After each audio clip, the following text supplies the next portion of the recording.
तो वहीं शराब घोटाले मामले में छापेमार कार्रवाई जारी है। एसीबी और ईओडब्ल्यू की टीम लगातार दबिश दे रही है। देवेंद्र नगर में व्यापारी नागेश राव के घर पर भी दबिश जारी है।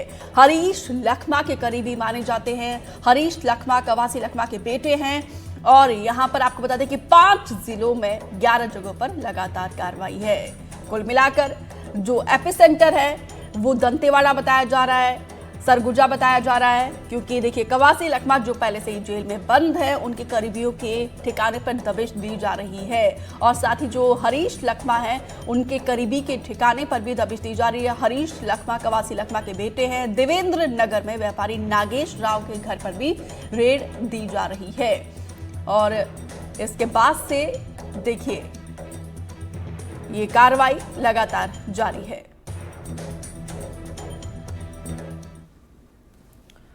तो शराब घोटाले में सुकमा में भी दबिश दी जा रही है। एसीबी और ईओडब्ल्यू की टीम लगातार छापेमार कार्रवाई कर रही है। जिला मुख्यालय से 4 ठिकानों पर ये रेड जारी है। सभी कवासी लखमा के करीबी बताए जा रहे हैं। देखिए जांच का दायरा बढ़ता जा रहा है, शिकंजा लगातार कसा जा रहा है। शराब का ये घोटाला एक ऐसा मुद्दा है जिसको लेकर बीजेपी जब ऑपोजिशन में थी, विपक्ष में थी, तब खूब बुनाया गया था। अब बीजेपी सत्ता में है तो अब पूरी तरीके से अलग अलग एजेंसीज इस पूरे मामले को लेकर जांच कर रही है। सुकमा में 4 ठिकानों पर यह दबिश जारी है। सुकमा जिला मुख्यालय में एक बार फिर एसीबी और ईओडब्ल्यू की कार्रवाई जारी है। इस वक्त जिला मुख्यालय के अनीस हार्डवेयर के प्रोपराइटर हैं अनीस बोत्रा, उनके घर में एसीबी की कार्रवाई जारी है। आप देख रहे होंगे कि अधिकारी अब उनके घर में अंदर प्रवेश कर रहे हैं और लगातार कार्रवाई जारी है। जिला मुख्यालय समेत तो जिले के अलग अलग ठिकानों में करीब 6 जगह पर एसीबी की कार्रवाई की जा रही है। एसीबी के अधिकारी अंदर पूरे दस्तावेज खंगाल रहे हैं, बैंक डिटेल्स देख रहे हैं और ये जो पूरा मामला है शराब घोटाले से जोड़ा जा रहा है और ये भी बताया जा रहा है कि जितने जगह ठिकानों पे जो कार्रवाई जारी है वो सभी पूर्व आबकारी मंत्री कवासी लखमा के करीबी बताए जा रहे हैं और जो शराब घोटाला जो सामने आया था उसमें कहीं ना कहीं उस शराब घोटाले में मिले कमीशन का पैसा कहीं इन हार्डवेयर संचालकों और कुछ दुकानदारों के पास खपाया गया था। तो इसी शक के आधार पर आज ईओडब्ल्यू और एसीबी की कार्रवाई जारी है। सुबह से रेड 7 बजे से रेड किया गया था और अधिकारी अभी फिलहाल कुछ बताने को तैयार नहीं है, लेकिन पूरे मामले में जांच जारी है। एनडीटीवी के लिए सलीम शेख, सुकमा। तो ये एक्सक्लूसिव तस्वीर हम आपको दिखा रहे थे, हमारे सहयोगी के द्वारा भेजा गया ये रिपोर्ट, जहां पे देखिए कैसे कार्रवाई लगातार जारी है। कई हाई प्रोफाइल नाम लगातार इस पूरे मामले में जुड़ते जा रहे हैं और देखिए तीनों जगहों से हमारे सहयोगी जुड़े हुए हैं। नीलेश त्रिपाठी रायपुर से, पंकज सिंह दंतेवाड़ा से और रोमी सिद्दीकी अंबिकापुर से जुड़े हुए हैं। सबसे पहले नीलेश आपके पास आते हुए, क्योंकि आपने कहा था कि 2 जगह रायपुर में दबिश दी जा रही है, कब से ये एक्शन जारी है और क्या जानकारी इसको लेकर?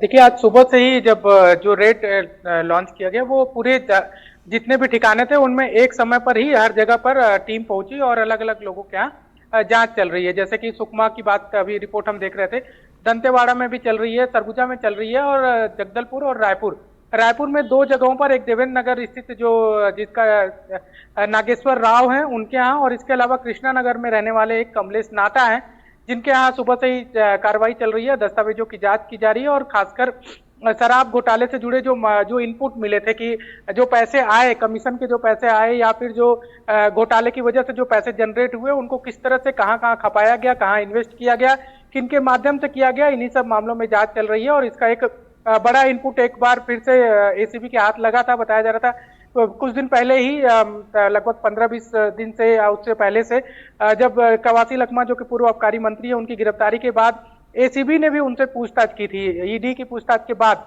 जो लोकल विंग है छत्तीसगढ़ की एसीबी ईओडब्ल्यू की, उन्होंने भी पूछताछ की थी और इसके अलावा और भी लोगों से जो उस मामले से जुड़े हुए थे जिनके तार, उनसे पूछताछ की गई थी और इसके बाद जो पुख्ता इनपुट मिले थे उसके आधार पर ये ऑपरेशन लॉन्च किया गया था। रेड की कार्रवाई लॉन्च की गई थी जो एक साथ 11 ठिकानों पर, जो कि छत्तीसगढ़ के अलग अलग इलाकों में, और अभी तक जो तार जुड़ते आ रहे थे इसमें वो बस्तर और रायपुर से जुड़ रहे थे। लेकिन एक पहली दफा इस एसीबी की कार्रवाई के तौर पर देखेंगे कि सरगुजा में भी आबकारी घोटाला मामले में, यानी कि शराब घोटाला मामले में सरगुजा में भी कार्रवाई की गई है और बड़े पैमाने पर वहां पर भी जांच चल रही है। तो अब इसके तार प्रदेश भर में किस तरह से एक दूसरे से जुड़े हैं, किस तरह से पैसों को खपाया गया, किस तरह अंजाम दिया गया पूरे घोटाले को, इसका ही खुलासा किया जाएगा। हालांकि अब तक एसीबी या ईओडब्ल्यू की ओर से कोई आधिकारिक सूचना इसमें जारी नहीं की गई है कि जो जांच चल रही है उसमें अब तक क्या मिला है, क्या नहीं मिला, या किस इनपुट पर मिला था, उसका इंतजार है। लेकिन बिहाफ ऑफ सोर्सेज जो जानकारी मिल रही है उसको यही बताया जा रहा है जी। कि पूर्व आबकारी मंत्री जो है कवासी लखमा, उनके बेटे हरीश लखमा का भी इसमें इन्वॉल्वमेंट था या उनसे जुड़े लोगों का इन्वॉल्वमेंट था। और जो रायपुर में 2 कार्रवाइयां चल रही हैं या सुकमा में जो कार्रवाइयां चल रही हैं, वो उनके तार कवासी से ज्यादा हरीश से जुड़े हुए थे, ऐसा कहा जा रहा है। तो अब जब तक इसमें आधिकारिक तौर पर कुछ नहीं बताया जाता तब तक कुछ कहना संभव नहीं है, लेकिन जांच जारी है। बिल्कुल, कई बड़े नेताओं के से भी लगातार पूछताछ हुई है जब से ये केस को जांच किया जा रहा है। पंकज, ये बताइए जरा, दंतेवाड़ा में कितने ठिकानों पर दबिश जारी है और कौन कौन लोग हैं जिनके ठिकानों पर कार्रवाई की जा रही है? दरअसल आज सुबह ही एसीबी की टीम यहाँ पर पहुंची हुई थी और दंतेवाड़ा में जो कांग्रेस के प्रदेश प्रवक्ता हैं राजकुमार सामू, उनके यहाँ पर छापेमार की कार्रवाई की गई। पहले उनके निजी निवास कुमार राज पर टीम पहुंची, वहां पर उन्होंने दस्तावेज खंगाले। उसके बाद बैंक स्थित उनके प्लॉट पर पहुंचे। अभी सरकारी आवास में भी उनके छानबीन करने के बाद अभी हाल में ही टीम यहाँ से निकली। इस समय मैं उसी आवास में मौजूद हूँ। राजकुमार सामू जी भी हमारे साथ मौजूद है, उनसे ही बात करते हैं कि क्या टीम ने यहाँ पर निकाला। बताइए कि आपके यहाँ जो टीम पहुंची थी, आपको क्या यहाँ पर दिखा? सबसे पहले तो दंत कुमार में 9 बजे पहुंची थी, बोले कि लखमा जी के खास आदमी हो और ऐसा हमको वारंट सर्च वारंट मिला है, आप तलाशी करके। मैं पूरे जांच में पूरा ठीक है, तलाश लीजिए पूरे घर को, हर अलमारी, हर कोना, हर बोरा, हर कोने कोने, हर क्या दीवान, पलंग, टीवी के नीचे सब पूरा चेक किया, लेकिन 1 भी रुपया नहीं मिला।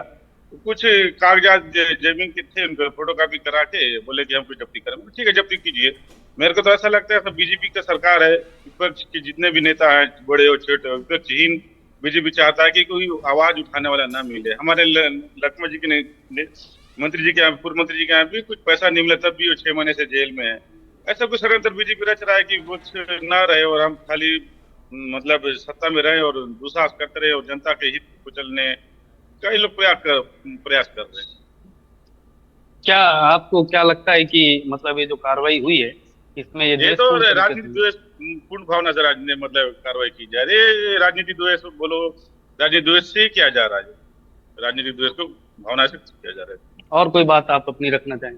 नहीं, और क्या बात। बीजेपी सरकार विपक्ष नेता दिल्ली से लेकर कोंटा से लेकर कहीं से भी करी रहे। भूपेश बघेल ने छापा पड़ा, कई बहुत से लोगों पर छापा पड़ा, जगदलपुर में पड़ा, रायपुर में पड़ा, दंतेवाड़ा। पहली बार एक आदिवासी, मैं छोटा मोटा आदमी हूँ, मेरे घर में छापा पड़ा पुलिस से, मैं कितना खुद को शर्म लग रहा है कि कुछ है नहीं, छापा पड़ा है।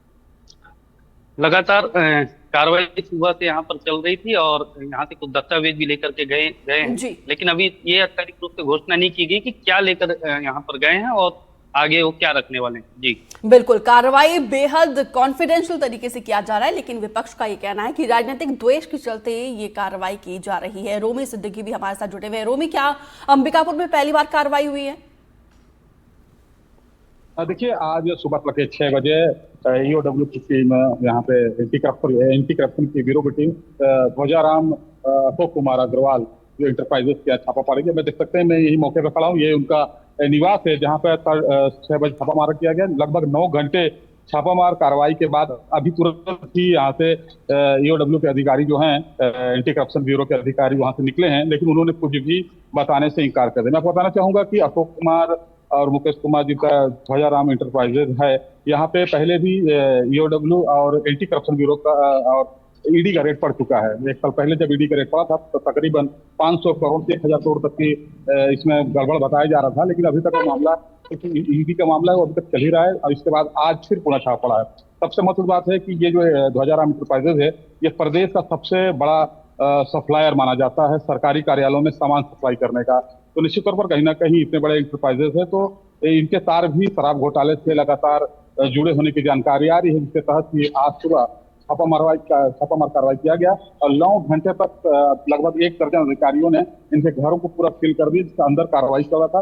पूरे डॉक्यूमेंट छानबीन किए गए। उसके बाद अधिकारी अभी तुरंत थोड़ा देर पहले ही तमाम कागजात, घर के सामान, कुछ जो लैपटॉप है, कंप्यूटर, उनको जब्त करके अपने साथ ले गए हैं। लेकिन अधिकारियों से उनसे पूछा गया कि क्या पूरा मामला, तो उनको कुछ भी बताने से इनकार करते। उनका कहना है कि 6 बजे राजधानी रायपुर से इस पूरे मामले की ब्रीफिंग की जाएगी। जी 6 बजे शाम को, यानी कि अब से कुछ घंटे के बाद से ब्रीफिंग की जाएगी, जिस तरीके से हमारे सहयोगी जानकारी दे रहे हैं नीलेश। 5 जिले और 11 ठिकानों पर जो कार्रवाई की जा रही है, कौन कौन से बड़े नाम है जिनके ठिकानों पर एक्शन लिया गया है, और क्या इन सभी का कनेक्शन कवासी लखमा से है? बिल्कुल, देखिए जितने भी जगह पर कार्रवाई की गई हो, चाहे वो दंतेवाड़ा के ट्रेडर्स के यहाँ हो या फिर सरगुजा की हो, रायपुर में हो या फिर जगदलपुर या दंतेवाड़ा।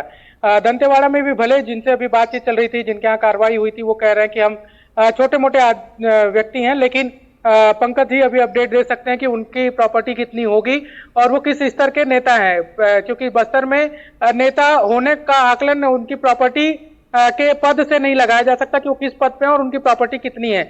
इसके बारे में भी लोग बखूबी जानते हैं। और दूसरी बात यह है कि जो कार्रवाई की गई, स्वाभाविक सी बात है कि अगर एसीबी या ईओडब्ल्यू की एक ज्वाइंट ऑपरेशन किया जाता है और एक साथ पूरे प्रदेश भर में इतने 11 ठिकानों पर कार्रवाई की जाती है, तो वो यूं ही किसी के घर नहीं पहुंच जाएंगे, यूं ही कहीं नहीं चले जाएंगे कि किसी, क्योंकि अगर सिर्फ कांग्रेस नेताओं की बात हो तो मतलब लाखों की संख्या में कांग्रेस कार्यकर्ता और नेता हैं, लेकिन अगर चुनिंदा ही किसी के घर पहुंचा जा रहा है, लाखों की संख्या में प्रदेश में व्यापारी भी हैं, लाखों की संख्या में हजारों की संख्या में ऐसे लोग हैं जो कि सरकारी दफ्तरों में सप्लाई का काम भी करते हैं, लेकिन अगर चुनिंदा कुछ लोगों के यहाँ कार्रवाइयां चल रही हैं तो इससे इस बात से इनकार नहीं किया जा सकता कि जो इनपुट मिले होंगे वो पुख्ता होंगे। और शराब घोटाला अपने आप में एक बड़ा घोटाला अब तक माना जा रहा है, 2000 करोड़ रुपए से अधिक का घोटाला, और उसमें हर स्तर पर जो अभी तक बातें सामने आई हैं, चाहे वो सीबीआई की जांच हो, ईडी की जांच हो या फिर ईओडब्ल्यू एसीबी की अभी तक जांच हुई है, उसमें सीधी सीधी बातें आई हैं कि उसमें सिर्फ एक स्तर पर कोई घोटाला किया गया हो, ऐसा नहीं है। शराब की पैकेजिंग से लेकर होलोमार्क को लेकर या फिर कई जगह पर नकली शराब बेचने, वहां जो दुकान है वहां पर जो मैन पावर उसकी सप्लाई को लेकर भी एक शिकायत है। तो ऐसे में कई सारी ऐसी शिकायतें हैं जिनको लेकर जांच चल रही है और सब में अलग अलग लोगों की भूमिका है और सारे नाम कहीं ना कहीं राजनीतिक ओहदे वाले जो कि पूर्व में सरकार में थे उनसे जोड़कर देखे जा रहे हैं, चाहे वो नेताओं के हों चाहे सप्लायर के हों। जी बहुत बहुत शुक्रिया नीलेश, रोमी और पंकज, आप तीनों का विस्तार से जानकारी देने के लिए।